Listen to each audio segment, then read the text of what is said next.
bring in Nobel Prize winner and New York Times op-ed columnist Paul Krugman, who also writes the blog Conscience of a Liberal. First of all, Paul, big congratulations. It's the honor of a lifetime. Thank you. It still hasn't sunk in.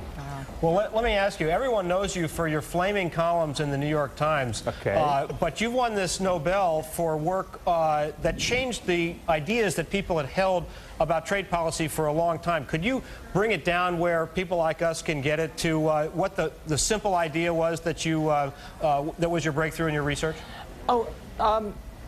One way I'd like to explain it is that for 150 years, people talked as if all trade was in stuff like wheat, where there's some places that are better for growing wheat than other places, and so that's why you produce wheat in certain places and not in other places. What this trade theory is about is saying that a lot of goods are actually like aircraft, where the main thing about aircraft is that there are huge economies of scale.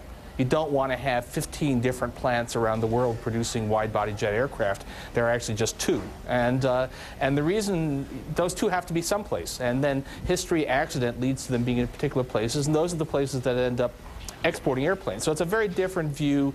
It's complementary to the old view, but basically about half of world trade seems to be these kind of random locations, increasing returns, economies of scale, a lot of trade between countries that are very similar, but just happen to have ended up doing different things. Well, let's try to relate this to the campaign that we're in right now. The knowledge that, the new knowledge that you brought to the table in your research, do you see John McCain and Barack Obama and the trade policy of the United States going forward reflecting that reality or not? Well, actually, it's a funny thing, but the cutting-edge policy issues are actually old trade issues. We're talking about the effect of trade on income distribution, on wages, which actually has less to do with, the latest research is not necessarily the latest thing that you want to be focused on.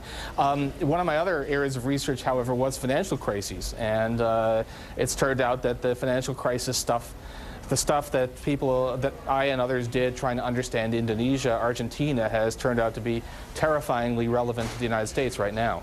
And looking ahead at, just quickly, because we're almost out of time, if you could help us understand which plan you believe that we've heard in the last 2 days. I know you've been quoted as saying you think we're headed toward a serious recession. One of the candidates will become president, but which plan catches your eye as, in this economic crisis, as you pointed out, could help the country move forward and not hit the serious recession you predict could happen? Well, Obama is making sense. He's talking about relief for the middle class. He's talking about aid to state and local governments. He's talking about programs that would actually put money where it can do some good. McCain, despite all of the change candidate, he's basically, it's the same ideology that the current administration has had, and the basic claim of the McCain people is that they'll do it right, whereas the Obama people are proposing to do something different, which is fairly standard Democratic stuff, but fairly standard Democratic stuff looks pretty good right now. Paul Krugman, thanks so much for joining us, and congratulations once again. Thank you.